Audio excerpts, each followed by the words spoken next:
Pessoal, estamos de volta. Vamos dar continuidade aqui ao nosso estudo do Código de Normas de Santa Catarina. Agora, efetivamente, adentrando aí na matéria propriamente do Código. É importante uma observação aqui inicial, não tenha preguiça, se dedique, tenha essa, igual como eu já ressaltei, e é sempre fundamental ter essa percepção.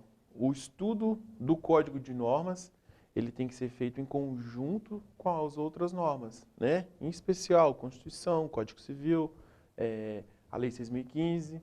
Então, qual foi a nossa proposta?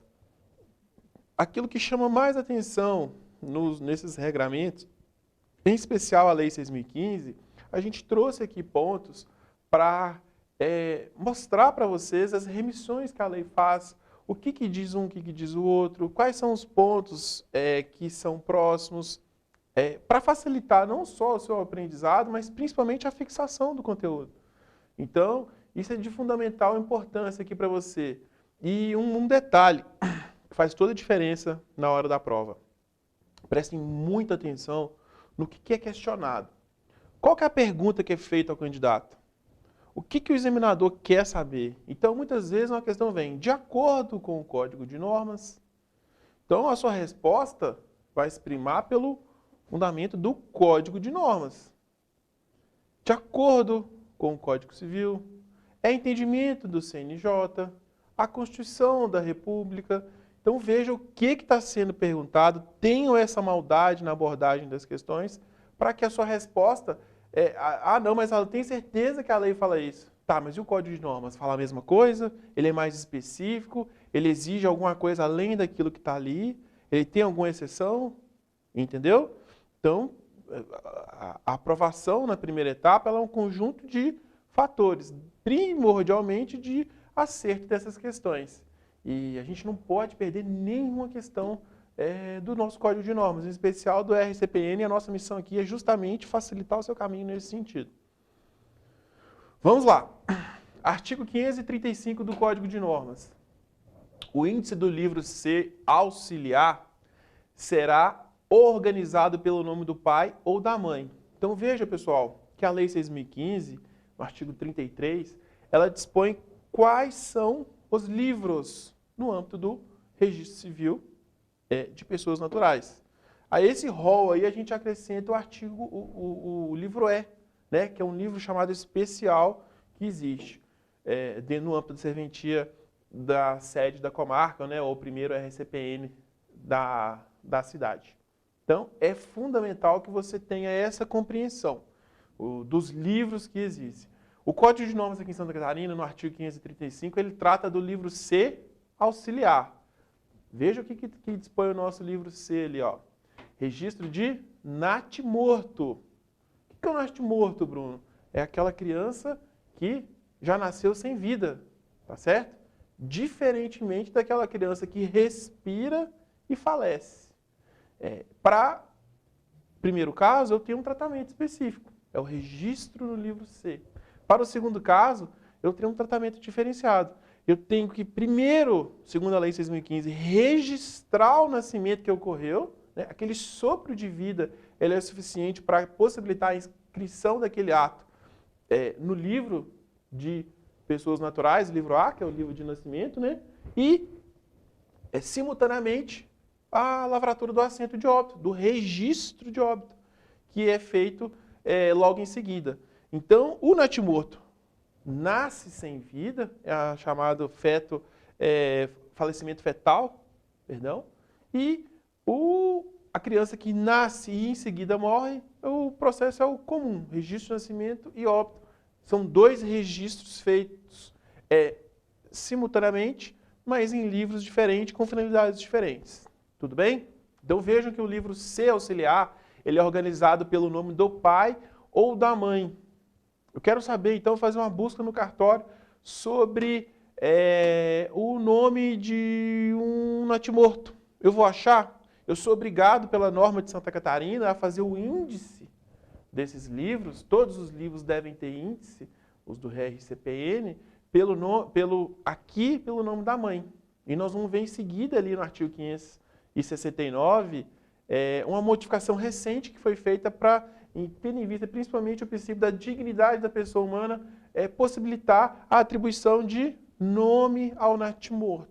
Então vejam que ainda que a gente possa atribuir um nome a uma criança natimorta, o índice ele deve ser feito pelo nome da mãe ou do pai. Então atenção, esse material fica disponível, o que está ali, cada um tem uma forma de estudar, né?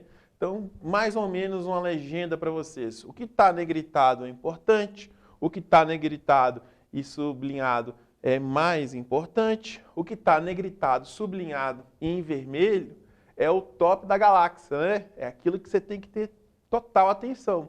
E é onde a pegadinha normalmente vai tentar te derrubar. Beleza? Vamos em frente. Artigo 536. O livro D poderá ser formado por uma das vias do edital. Bruno, o que é o livro D? Está ali, ó, artigo 33 da Lei 6.015. O livro D é o livro de registro de proclamas. O que é o proclama? Quando a pessoa vai ao cartório fazer uma habilitação de casamento, o oficial deve pedir uma certidão, dizendo onde, quem pretende se casar, qual o regime de bens, data, horário, os requisitos que a lei elenca aí na Lei 6.015, no Código Civil. E esse edital, né, essa certidão, ela será aqui em Santa Catarina, veja que é uma particularidade, ela servirá como folha do livro de proclamas, que ficará arquivado em serventia. Então, o livro de proclamas em Santa Catarina, ele é formado pela via do edital que está incerto ali no processo de habilitação de casamento. Vejam que a 6.015 dispõe, haverá em cada cartório os seguintes livros, todos com, olha o detalhe importante, 300 folhas. Nós vamos ver lá no livro E, em especial, que o livro E tem 150 folhas, né? Então, aqui o livro de nascimento, casamento, registro de casamento civil para efeitos civis, o registro de óbito, natimorto e o proclamas, são 300 folhas. Lá no livro E, 150. Isso é uma pegadinha muito comum em prova do cartório. Outra remissão importante, artigo 569-A, é facultado, ou seja, não é uma imposição, não é obrigatório. Muitas vezes os pais estão tão abalados na hora de fazer um registro desse, e veja que a gente vai fazer o registro do natimorto, eles sequer querem ficar ali, a mãe não tem condição, o abalo é muito forte, né? Então, é uma situação que ela deve ser tratada com todo carinho, mas resolver da forma mais rápida possível. Mas a lei, o nosso Código de Normas aqui em Santa Catarina, e vejam, é uma alteração muito recente, ainda deste ano, fevereiro de 2020. É facultado ao declarante o direito de atribuir nome ao natimorto. Beleza? É obrigatório a atribuição de nome ao natimorto. Certo ou errado? Está errado. É facultado. Por que está em vermelho, negrito e sublinhado? Justamente para chamar a sua atenção para essa circunstância. Não é obrigatório. É facultado. E o livro de índice é feito em nome do natimorto? Não, é uma faculdade. Inclusive, ele não pode nem atribuir nome. Logo, o índice, lá no 535, vai dizer que é em nome do pai ou da mãe. Tudo bem? Vamos em frente. E aí nós estamos fazendo, mas é chato. Gente, o que vai ser cobrado, 70%, 80% da prova é lei seca. Então a leitura da lei seca, do Código de Normas, do ordenamento como um todo, dos requisitos do edital, ela é indispensável. Não tenha preguiça, eu já li, não entendi. Leia, releia, leia, releia, leia, releia e faça exercício. Isso vai facilitar muito não só o seu aprendizado, mas principalmente a fixação. Você vai ver que quando você vai responder uma questão, depois de ler, reler, ler, reler, fazer exercício, você pode até não lembrar naquele primeiro momento, achar que não lembra todo o conteúdo, mas na hora que você bater o olho ali, até da pegadinha você vai lembrar na hora da prova. Então é fundamental que você tenha essa percepção. Artigo 537. São, entre outros, atos passíveis de registro no livro E. Então, pessoal, olha o detalhe. Entre outros, né? Tá ali, ó, chamando a sua atenção. Porque são só esses que são permitidos? Não. Há a possibilidade de outros registros no livro E. Em São Paulo, se não me falha a memória, a lei autoriza o registro de casamento de estrangeiro traduzido, registrado em RTD e, eventualmente, essa disposição pode ser levada ao livro E.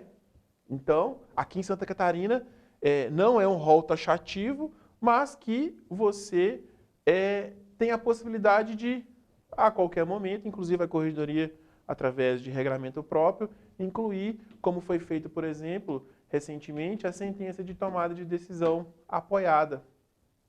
Tudo bem? Então vamos lá. São, entre outros, atos possíveis de registro. Então, tudo que é lançado no livro E, em caráter primário, a gente, como viu, dá o nome de registro. Então, eu registro no livro E a emancipação, a interdição, a ausência, a morte presumida, a opção de nacionalidade, a sentença homologatória de adoção ocorrida no exterior, ato civil ocorrido no estrangeiro, sentença de tomada de decisão apoiada. Vejam a importância do 537. São todos os atos passíveis de serem inseridos no livro E. Beleza? Vamos em frente. Remissões. O que é importante? Artigo 32 da Lei 6.015. Os assentos de nascimento, óbito e casamento de brasileiros. Lembra que nós vimos ali, no início do nosso material? Em país estrangeiro, serão considerados autênticos nos termos da lei do lugar em que forem feitos, legalizadas as certidões pelos cônsules ou, quando por este tomado, nos termos do regulamento consular. Então, veja, pessoal, que aqui nós estamos tratando de remissão. Nós estamos analisando o Código de Normas, mas fazendo os links com o que a gente acha de mais importante na lei de regência, especial aqui, a Lei 6.015. Então, ó, lá no que toca ao registro do livro E, os nascimentos, óbitos e casamentos de brasileiros feitos no exterior, eles, de acordo com a lei do lugar em que foram feitos, serão legalizadas essas certidões pelos cônsules, né? Hoje a gente já tem aí o apostilamento. Então, se o país for signatário, por exemplo, da Convenção de Haia, que regulamentou o apostilamento em âmbito mundial, alguns países não são signatários, mas ficou dispensada ali a legalização, basta o apostilamento. Esse apostilamento vai vir para o país e, cumprindo as exigências legais, eles serão registrados no livro E. Para quê? Nós vamos ver ali em seguida, no parágrafo 1º.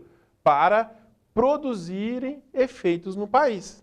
Os assentos de que trata esse artigo serão, porém, transladados no cartório do primeiro ofício do domicílio do registro ou no primeiro ofício do Distrito Federal, em falta de domicílio conhecido.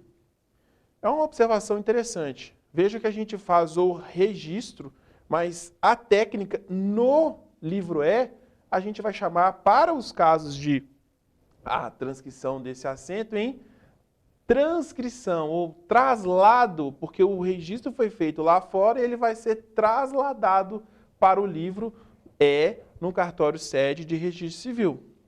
Na prática, o efeito é o mesmo, mas tecnicamente a lei dá nomenclaturas diferentes. Então, é importante vocês, na hora de estudarem aí a razão dessas remissões, está ali bem evidenciados com os pontos, chamando a atenção, inclusive, em cores diferenciadas, para você atentar a essas diferenças que a própria lei faz. Fique atento. Detalhe é o ponto forte da primeira etapa. Vamos em frente. Artigo 538. Deverão ser arquivados em ordem cronológica os termos de alegação de paternidade, cópia das comunicações de casamento, óbito, emancipação, interdição, tomada de decisão apoiada e ausência. Então, vejam que o nosso Código de Normas, ele exige, como deveria ser, o arquivamento de tudo que é aportado no cartório, né? Tudo que chega no cartório, e esse arquivamento ele deve ser feito observando uma cronologia dos atos. E isso, inclusive, é um requisito das correições que são feitas. Um detalhe interessante é que aqui em Santa Catarina, os cartórios, eles são todos digitais, né? Eles são todos os atos realizados através do selo digital. E tudo que você faz, em regra, em 20 minutos, é uma exigência, inclusive, do Código de Normas, esses atos devem ser levantados pelo sistema de informática da serventia e encaminhados ao selo do Tribunal de Justiça. Então, o Tribunal de Justiça tem a possibilidade de auditagem instantânea, quase, de todos os atos praticados em cartório. E mensalmente é feita uma auditagem eletrônica desses atos. Então, qualquer incorreção, qualquer vício ali, ele é apontado no relatório de correção, a gente recebe mensalmente, e você vai aparando essas arestas ali. Muitas vezes são questões de sistema, de informática, que não tem como, mas os aspectos, em geral, referentes ao Código de Normas, tem que ter muito cuidado para você aí não cair numa inspeção presencial aí e ter problemas no futuro. Então veja que o arquivamento dos documentos que chegam no cartório, eles têm que ser feitos em ordem cronológica. Na sua prova pode cair em ordem aleatória. É um detalhe que faz uma diferença para você acertar ou errar uma questão. Tudo bem? Então veja ali. Artigo 540. Não serão cobrados emolumentos ou despesas pelas comunicações decorrentes de atos gratuitos. Então veja, pessoal, lembrando, a comunicação é quando eu envio uma informação de um registro que eu fiz para outro registro, em regra de nascimento ou casamento. Se eu fiz o óbito, eu informo, se a pessoa for casada, para o casamento, e quem tem que declarar isso? O declarante. Por isso existe um rol, nós vamos ver em seguida. Eu tenho que informar para o casamento a ocorrência do óbito e tenho que informar para o nascimento. Quem faz o casamento, informa para o nascimento. A conclusão que se chega é qual? O nascimento ele vai ter toda a informação do estado civil da pessoa. Por isso a importância de cumprir não só a Lei 6.015, mas o nosso Código de Normas. E o Código de Normas diz ali, não serão cobrados emolumentos pelas comunicações. Ou seja, a comunicação que eu recebo do colega, eu não posso cobrar por ela. Nós vamos ver ali, no final do nosso estudo, que no RCPN é onde tem o maior número de gratuidades, ou seja, aqueles atos que são isentos de pagamentos, né, e dos emolumentos, mas que o Estado, por lei, é obrigado a ressarcir o registrador civil. Então, é importante isso porque é uma fonte de renda com a qual os registradores civis muito se apegam, porque ele sabe quantos atos ele praticou, ele tem a auditagem disso em tempo real, ele consegue verificar se esses atos estão sendo disponibilizados através do selo digital e, ao mesmo tempo, solicitar o pagamento desses atos. Então, quando ele recebe uma comunicação e cumpre, esse ato ele é gratuito, ele não pode cobrar, diferentemente de quando ele envia uma comunicação. Então veja a diferença do ponto de vista prático. A lei, inclusive, é omissa nesse sentido. Mas, quando eu registro, por exemplo, um óbito e comunico ao colega da cidade vizinha a ocorrência desse óbito para que ele faça o lançamento no seu livro, né, no registro, eu recebo por essa comunicação um determinado valor que está no Código de Normas, como ele é gratuito, ele é ressarcido pelo Estado. Quando esse colega receber essa comunicação que eu enviei para ele e for cumprir, ela é isenta de emolumentos. Não, artigo 540, não serão cobrados emolumentos ou despesas pelas comunicações. Beleza? Vamos em frente. A gente adentra propriamente dito, né, na área específica que vai tratar do registro de nascimento no âmbito do Código de Normas. Então, vejam, mais uma vez, de acordo com o Código de Normas, a resposta é de acordo com o Código de Normas. E aqui no nascimento, no Código de Normas, a gente tem vários detalhes, inclusive diferentes de outros estados, que podem fazer toda a diferença na hora de acertar um assertivo ali ao responder as questões que o examinador lhe oferece. Artigo 541. A inobservância da ordem cronológica do artigo 52 somente será possível por motivo justificado ou impedimento dos precedentes, circunstância a ser consignada no assento. Então veja, pessoal, que a Lei 6.015, ali no artigo 52, ela vai disciplinar quem são as pessoas que são obrigadas e legitimadas a declarar o nascimento. Vejam que o nosso Código de Normas ele não entra nos requisitos do registro, tá? Ele tangencia o tema, mas ele agrega particularidades. Então, ó, eu só posso deixar de observar aquela ordem, pai, mãe, parente, maior que se encontrar presente, nós vamos ler ali um por um, se eu tiver um motivo justificado ou o impedimento, e obviamente um decorre do outro, do precedente. Então, por exemplo, vai chegar no seu cartório para fazer um registro de nascimento. Só o pai. Nós vamos ver, inclusive, tem um artigo específico, o 547. Só o pai para fazer o registro de nascimento dessa criança. Ele pode fazer? Depende. Diferente de outros estados. Por que depende?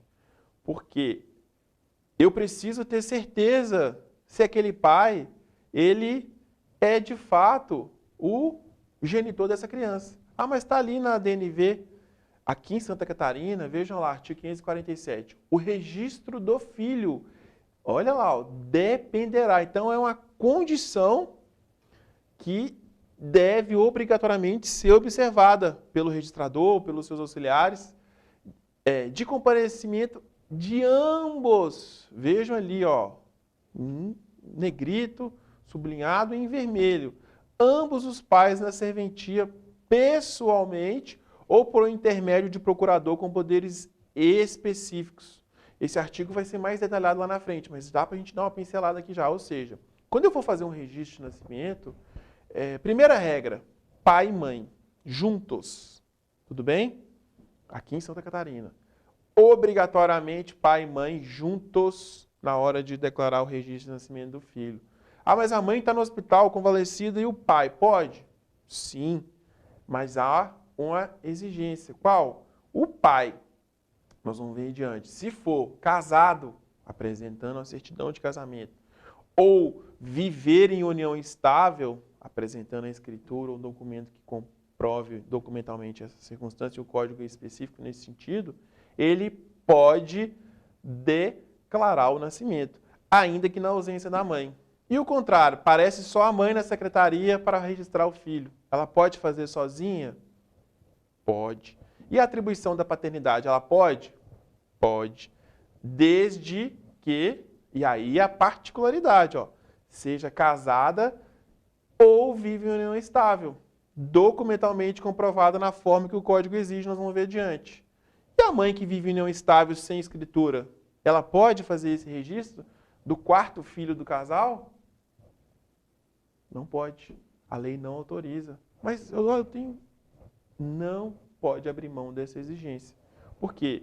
O casamento e a união estável, documentada legalmente, eles incidem sobre ele a chamada presunção de paternidade e maternidade, decorrente do matrimônio ou da união. Então, é uma exceção que existe aqui em Santa Catarina, em outros estados é possível esse registro só de um ou de outro, com as informações que constam da ANNV, que é a peça-chave para esse ato de registro, mas que aqui em Santa Catarina é uma exigência muito específica nesse ponto. Então veja que eu tenho que observar a ordem sempre, pai e mãe, é a ordem do artigo 52 do Código da Lei 6.015. E na falta de um ou de outro, eu posso atribuir paternidade ou maternidade ali, sem a presença deles, desde que observados esses requisitos, tá? Vamos ler ali, ó. Artigo 52. São obrigatórios, da Lei 6.015, não do Código de Normas, mas é uma interpretação sistêmica ali. São obrigados a fazer a declaração de nascimento o pai ou a mãe, isoladamente ou em conjunto, observando o disposto no parágrafo 2º do artigo 54. Um outro ponto interessante, prazo para registro de nascimento. A Lei 6.015, se eu não me engano, no artigo 50, ela dispõe que o prazo para esse registro é de 15 dias. Que na ausência de um ou outro, e aí está ali no item 2, é uma linguagem meio trucada, mas é o que quis o legislador, ele terá o prazo prorrogado por mais 45 dias. Então, eu tenho 15 com 45, 60 dias. Tá certo? Então, na prática, pai ou mãe que vão registrar o filho, antigamente tinha inclusive multa nesse sentido, hoje não. Então, pai e mãe que vão registrar os filhos em cartório, eles têm, em regra, 15 dias, na ausência de um ou do outro, se for só um ou se for outro, são 60 dias para fazer isso. Existe uma outra exceção que, se o cartório for distante de 30 km da sede, o pai ou a mãe tem 90 dias. Vejam que é 90 corrido, não é 15 mais 90, 15 mais 45 mais 90, não, 90 corridos. Tudo bem? São detalhes que têm que ser lembrados na hora de fazer uma prova. Está lá no item 2. No impedimento de ambos, o parente mais próximo sendo maior, achando-se presente. Um tio, a avó. A avó pode ir lá registrar? Sim, apresenta a DNV, leva uma certidão de casamento, confere a informação que está na DNV com o que está na certidão, bateu, registro, a lei autoriza, nenhum problema. E aí a gente vem, ó, em falta de fundamento do parente referido no número anterior, administrador de hospital, médico, parteira, quem tiver assistido o parto, pessoa idônea.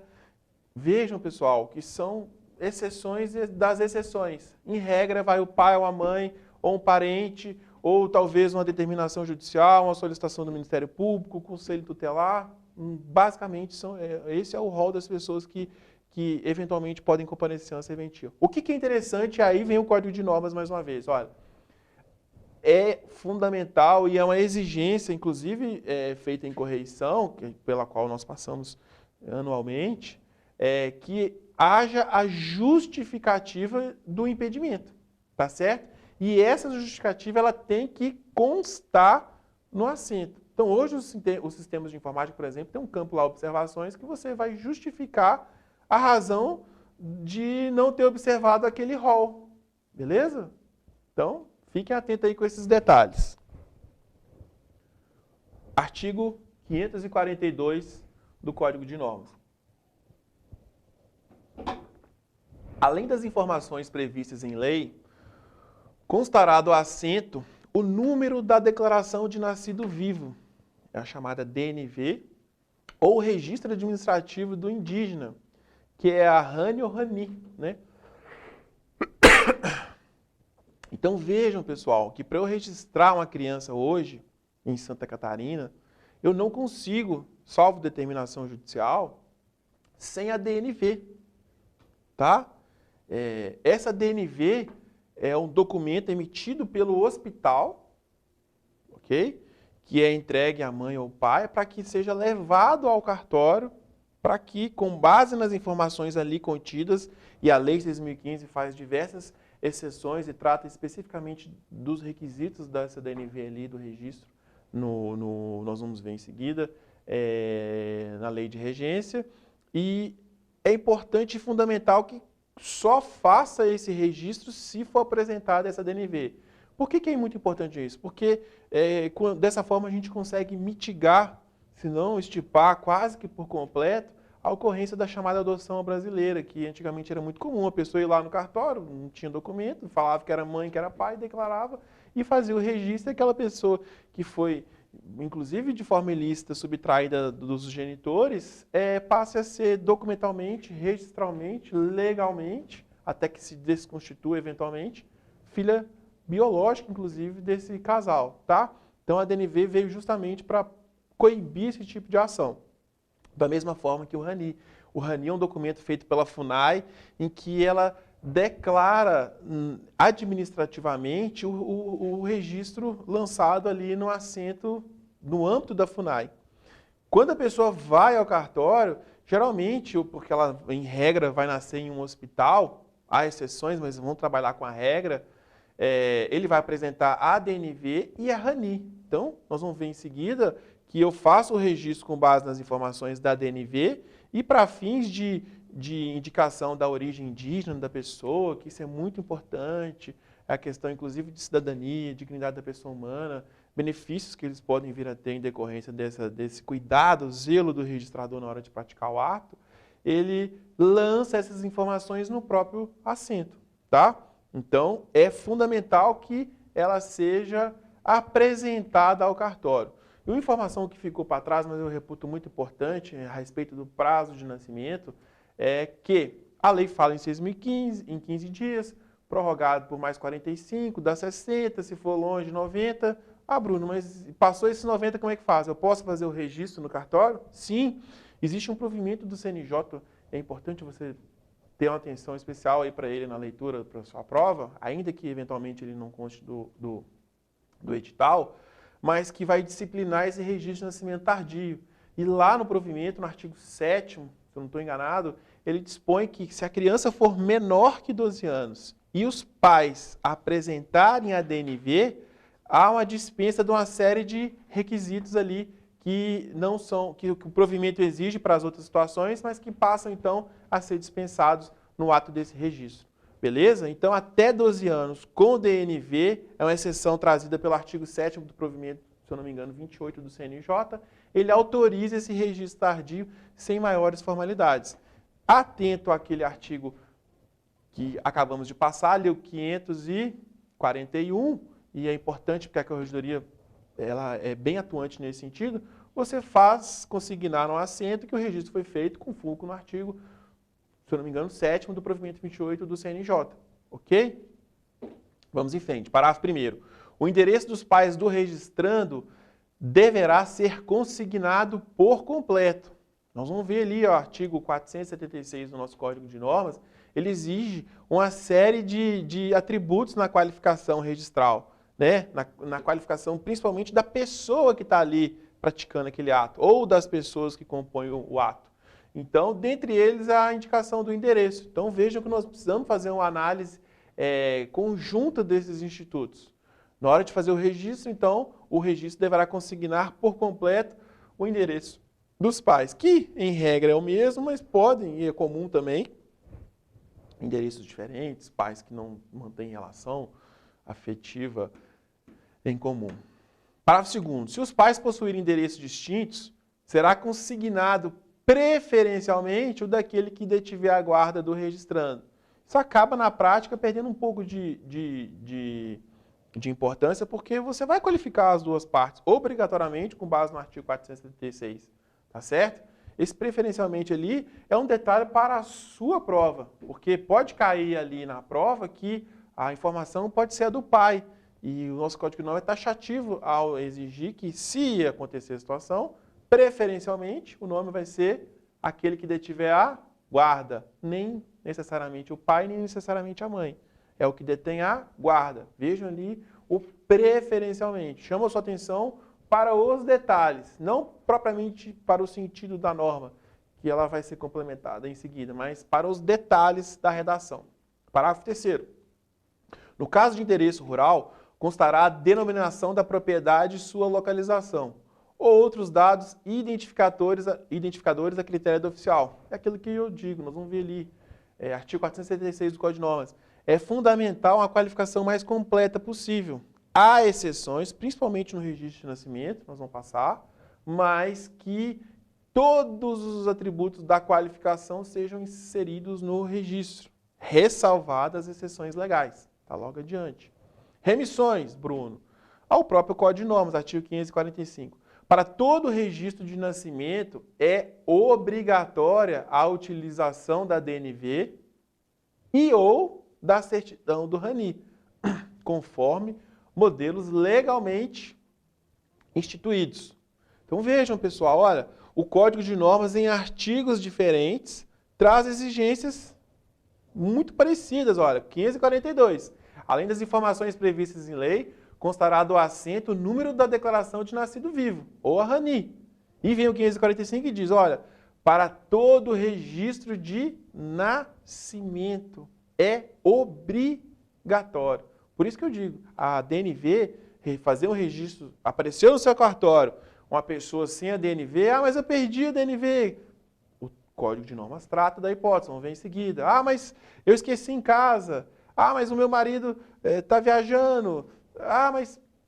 Atenção, você está peremptoriamente proibido de fazer esse registro, em regra, observadas as exceções, inclusive, do provimento 28, para os registros tardios, e não para uma criança ali de dias, meses, poucos anos, tenra idade, de fazer esse registro sem tomar o cuidado de exigir a RANI ou a DNV, tá? O indígena, eu preciso exigir a DNV para fazer o registro do indígena? Não, não preciso, porque muitas vezes, não é raro acontecer, a criança nasce na aldeia, no seio da sua comunidade, inclusive sem auxílio do profissional de saúde, que é onde, em regra, são expedidas as DNVs. E neste caso, contudo, ele tem que, embora não apresentar a DNV, ele é obrigado a apresentar a RANI, Registro Administrativo de Indígena. Tudo bem? Vejam ali, então, a análise conjunta dos dois artigos. Ó, é fundamental. Lá no seu material de estudo, ó, vide artigo 545 no 542, vide artigo 542 no 545 e segue o barco. Artigo 476 do Código de Normas. A qualificação do interessado deverá conter, vejam bem, pessoal, olha ali, olha, chamo a atenção para vocês, ressalvadas as proibições de ordem legal. Nós vamos ver logo em seguida por que tem essa ressalva ali. Mas, como regra, na qualificação do interessado, o que eu vou colocar ali? Olha, nacionalidade, profissão, idade, número de inscrição no CPF, CNPJ, documento de identificação, estado civil, domicílio, endereço completo. Bruno, passei na primeira etapa, estou fazendo a minha peça, minha escritura, meu registro de nascimento, enfim, o ato que o examinador te exigiu lá na segunda etapa. Preciso qualificar as partes. Artigo 476. Tenha em mente os atributos. Veja lá, ó, uma particularidade. Em Santa Catarina, a idade. Então, eu devo colocar a idade em todos os atos lavrados, registrados no cartório. É um detalhe que pode fazer a diferença na sua prova. Fica essa dica aí. Por que eu não coloco em todos os atos, por exemplo, o estado civil da pessoa? Pela exigência, em especial na nossa análise aqui, da Lei 8.560 de 92. O artigo 5º diz o seguinte: no registro de nascimento, não se fará qualquer referência à natureza da filiação. A Constituição igualou, não existe filho legítimo, ilegítimo. Filho é filho, não há distinção sobre a forma de concepção, sobre como se deu o registro. Filho é filho, direitos iguais. É um tema tratado em âmbito da Constituição Federal, então da maior importância possível. Não, por conseguinte, não se deve fazer em nenhuma hipótese distinção nesse sentido. O que era muito comum nos registros antigos. A pessoa vai chegar no seu cartório, vamos ver lá na frente, pedindo uma certidão de inteiro e teor, e lá consta filho legítimo, filho ilegítimo. Expressão absolutamente, hoje, vedada no nosso ordenamento jurídico e, em consequência, ela impede, da forma comum, em regra, como se exige, a expedição dessa certidão inteiro e teor. Mas é tema para o futuro. Então, natureza da filiação, ordem em relação a outros irmãos do mesmo prenome, exceto gêmeos, ao lugar do cartório de casamento dos pais ou ao estado civil destes. Então, na hora de lavrar um registro, atenção, segunda etapa, filho de fulano de tal, brasileiro casado, brasileiro solteiro.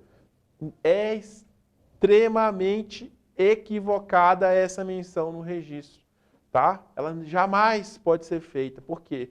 Porque é um impedimento de ordem legal. E o nosso Código de Normas, apesar de trazer como regra a qualificação completa, ele estabelece exceções. Uma delas, por exemplo, é a da Lei 8.560 no seu artigo 5º. Beleza? Fica essa dica aí. Remissões importantes. Artigo 54. Artigo muito interessante para você estabelecer aí no seu estudo. Ó, faça uma setinha em cima dele. O assento de nascimento deverá conter o dia, mês, ano e lugar do nascimento e a hora certa, sendo possível determiná-la ou aproximada. Tudo bem? O sexo do registrando, o fato de ser gêmeo, quando assim estiver acontecido, o nome e o prenome que for oposto à criança, a declaração de que nasceu morta ou morreu logo após o ato, a ordem de filiação de outros irmãos do mesmo prenome que existirem ou tiverem existido. Vejam lá, faça a análise comparativa do artigo 5º da Lei 8.560 com o artigo 54 da Lei 6.015. 6.015 é uma lei de 73, então veja que ela foi parcialmente derrogada ali pela legislação subsequente. Os prenomes e os nomes, a naturalidade, a profissão dos pais, o lugar e cartório onde se casaram. Vejam, pessoal, informação absolutamente equivocada de se lançar no registro hoje com a nova lei. A idade da genitora, do registrando, os anos completos na ocasião do parto e o domicílio ou residência do casal. Vejam, olha, atenção para você não dar furo na hora de fazer a sua peça lá, tá bom? São expressões vedadas pelo artigo 5º, por exemplo, da 8.560, na hora de lavrar o ato. Nome e prenome dos avós maternos, os nomes e prenomes, e aí você vai ler com bastante atenção os demais. Chamo a atenção para o provimento 63 do CNJ, que estabelece no seu artigo 6º a obrigatoriedade de se fazer constar no registro de nascimento de uma criança o CPF. Olha que informação interessante. Todo registro no Brasil, mas em Santa Catarina isso já é amplamente realizado, se eu não me engano, desde o início de 2016. Todo registro de criança feito em Santa Catarina, a criança obrigatoriamente já sai do cartório com o número do CPF na sua certidão de nascimento. Veja que informação importantíssima, veja que atribuição da mais alta relevância que foi conferida ao RCPN. Por isso o RCPN deve ser valorizado, por isso a gente tem o dever de cumprir a lei para fazer com que a valorização ela decorra do reconhecimento da própria sociedade. Tá? Então, além na sua prova, olha uma informação que pode ser objeto de uma pontuação, inclusive, extra. Não está na 6.015, você passou desapercebido ali, constar o número do registro de nascimento, no registro de nascimento, o número do CPF que é gerado com um convênio estabelecido com a Receita Federal. Vamos para finalizar aqui o nosso bloco. Artigo 553-A. É permitida a averbação no assento de nascimento do filho do patronímico materno ou paterno, em decorrência do casamento ou divórcio, independentemente de pedido judicial, mediante requerimento escrito da parte interessada, acompanhado da documentação comprobatória da ordem legal e autêntica. Vejam, pessoal, que esse tema é um tema, e nós vamos só introduzir aqui, mas no próximo bloco tratar com mais ênfase, mas é um tema muito caro ao dia a dia da serventia, porque é muito comum as pessoas casarem, divorciarem, separarem, alterarem seus nomes, e o registro dos filhos, ele fica ali no cartório, sem alteração. E pode ser que o marido ou a esposa case, divorcie, altere o seu nome, a lei autoriza isso, e isso traz com que faça com que o registro do filho não exprima a verdade real dos documentos dos pais. E aí, o que era feito antes de uma forma, a nossa corregedoria, de forma muito pontual e muito correta, ao meu sentir, disciplinou esse assunto. Nós vamos tratar dele em seguida. Vamos fazer uma pausa e a gente continua logo adiante.